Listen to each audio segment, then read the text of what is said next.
स्वर्ण पदक जब भारत ने जीता भाला फेंकने में, तो एक वीर रस के कवि ने कहा कि यही भाला फेंक के पाकिस्तान को हम निपटा देंगे। तो मैंने कहा इतना बड़ा पाकिस्तान और इतना बड़ा भाला, ये हिंदुस्तान की बेइज्जती है। मैंने 4 पंक्तियों में पाकिस्तान को निपटा दिया। अगर वो निपट गया हो तो दोनों हाथ उठा के ताली बजा के मुझे शुरू कर देना। हमने कहा कपड़े जिसपे टंगते हैं वो कीली फेंक के मारेंगे, कसी हुई ना मिल पाई तो ढीली फेंक के मारेंगे।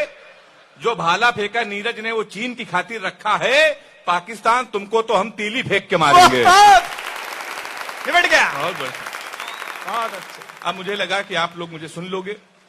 मैं तो उत्तर प्रदेश का हूं, कानपुर का हूं। आदरणीय मुख्यमंत्री जी आए तो पूरी फ्री 10, 15, 20 गाड़ियों के साथ आए। हमारे उत्तर प्रदेश के जो मुख्यमंत्री चलते हैं तो 10, 15 बुलडोजर उनके आगे पीछे घूमते हैं। तो मैं आपको प्रणाम करता हूं सर। हरियाणा के लोगों में और उत्तर प्रदेश और छत्तीसगढ़ के लोगों में लोग बड़ा अंतर करते हैं। कह रहे ये स्वर्ण पदक केवल हरियाणा के बच्चे जीत पाते हैं, तुम्हारे छत्तीसगढ़ उत्तर प्रदेश के लोग नहीं जीत पाते हैं।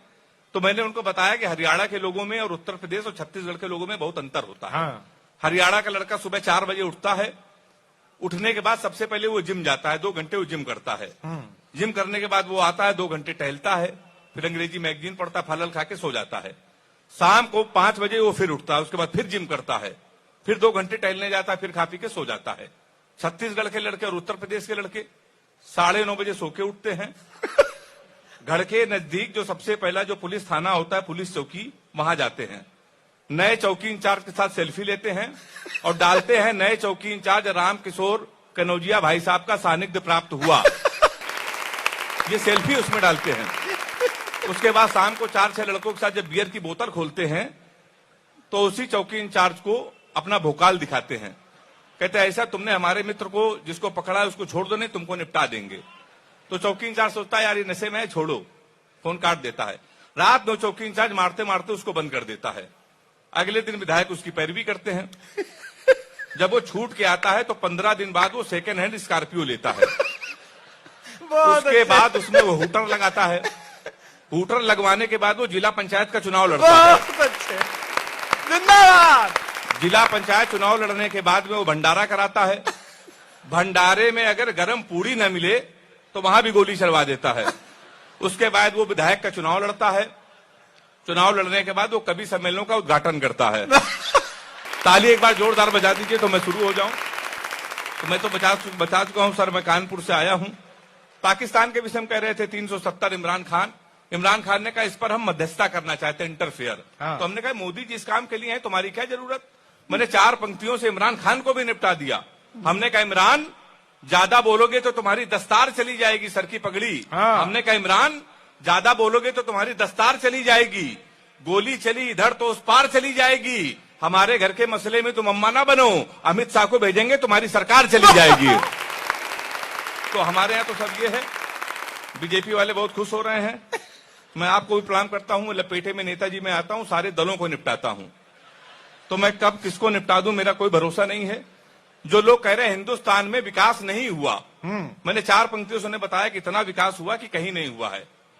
मिल रही है रोटी, ये पंक्तियां मुख्यमंत्री जी को बहुत अच्छी लगेगी।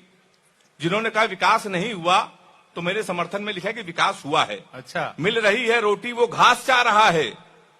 घास को तो छोड़ो, कुछ खास चाह रहा है। फलाने के राज में हम जिंदा बच गए, इससे भी ज्यादा कमबख्त वो विकास चाह रहा है। तो आप समझ लीजिए, मैं तो सब कानपुर से आया हूं। 10, 15, 20 मिनट आपके बीच में रहूंगा। मैं हास्य का कवि हूं, श्रृंगार की कोई बात नहीं करूंगा। प्यार मोहब्बत से मैं बहुत दूर रहता हूं। एक तो मैं उत्तर प्रदेश में रहता हूं, जब से योगी जी ने कमान संभाली है, उसके पहले 10-15 गर्लफ्रेंड मेरी थी। जैसे ही मुख्यमंत्री योगी जी बने मैंने सबको छोड़ दिया। लड़कियों की बीमारी होती है, आप उनसे सीधा क्वेश्चन पूछ लो तो उटपटांग जवाब देती हैं। हमने एक लड़की से पूछा, हमने कहा तुम्हारा फेवरेट कलर क्या है। कहने लगे स्टूपिड कहीं के, कोई मैच्योर क्वेश्चन नहीं पूछ सकते। तो हमने पूछा, हमने कहा 0.8 मिलीलीटर सल्फ्यूरिक एसिड को न्यूट्राइज करने के लिए कितने मोल बाइकार्बोनेट की जरूरत पड़ेगी। तब उसने बताया हमारा फेवरेट कलर पिंक है। ताली जोरदार बजा दीजिए। सही बता रहा हूं आपको, आदरणीय मुख्यमंत्री जी भी ताली बजा रहे हैं। लड़कियों की बीमारी होती भाई साहब। किसी लड़की का आप गौर से देख लो तो कहेंगी देखो कैसे कुत्ते की तरह देख रहा है, ना देखो तो कहेंगी कुत्ता देख भी नहीं रहा है। तो मैं साहब बहुत दूर रहता हूं। ताली बजाइए, इधर से भी बजाइए जोरदार। मैं उत्तर प्रदेश का हूँ। जिंदाबाद। प्यार मोहब्बत में क्यों नहीं करता हूँ, उसके लिए मैंने 4 पंक्तियां लिखी बहुत अच्छी। कि एक फूल तुझे देने के लिए सस्ते में ले लिया। जब मैडम ने सुनाया था तो आपने तालियां बजाई थी, तालियां कमजोर मत कीजिएगा। हाँ। एक फूल तुझे देने के लिए सस्ते में ले लिया, देखे ना कोई इसलिए बस्ते में ले लिया। फूल तुझे देने को निकले थे जाने मन, पर बजरंग दल वालों ने उसे रस्ते में ले लिया। तो मैं साहब बहुत दूर रहता हूँ। आदरणीय मुख्यमंत्री जी, मैं जब आ रहा था तो सपना चौधरी जी मुझको मिल गई। अच्छा। कहने कि तुम तो उत्तर प्रदेश के हो, प्यार मोहब्बत पे तो बैन है, कोई 4 पंक्तियां सुना दो। तो मैंने 4 पंक्तियां सुनाई। हमने कहा मुंबई ले चलो या ठाणे ले चलो, मुंबई ले चलो या ठाणे ले चलो, साथ अपने हैंडसम एक पाड़े ले चलो। यूपी में मेरे प्यार में बैन लगा है, सपना जी आप मुझे हरियाणा ले चलो। तो मैं साहब बहुत दूर रहता हूं प्यार मोहब्बत से। मैं तो हास्य कवि हूं, कानपुर से आया हूं। हम लोगों की शादी इसलिए नहीं होती कि हम लोगों को सीरियस नहीं लेता, इसीलिए रिश्ते लौट जाते। तमाम रिश्ते हमारे आए। और मैं तो कानपुर में एक स्कूल में पढ़ाता हूं। अच्छा। कोई हास्य कवि का टीचर हो जाए तो बच्चे के भविष्य आप समझ सकते हैं। हमने अपने स्कूल के बच्चे से पूछा। हाँ। हमने कहा बेटा ये बताओ, 1 किलो रुई और 1 किलो लोहा, दोनों में भारी क्या होगा? उसने कहा मास्टर साहब लोहा भारी होगा।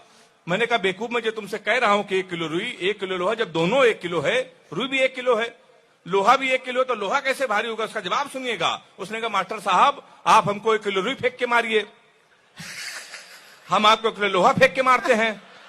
तालियां अभी कमजोर हैं आपकी, तो आप जान जाएंगे क्या भारी होगा।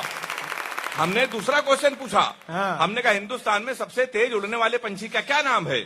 उसने जवाब दिया हाथी। हमने खड़े हो जाए, तुम्हारे बाप क्या करते हैं?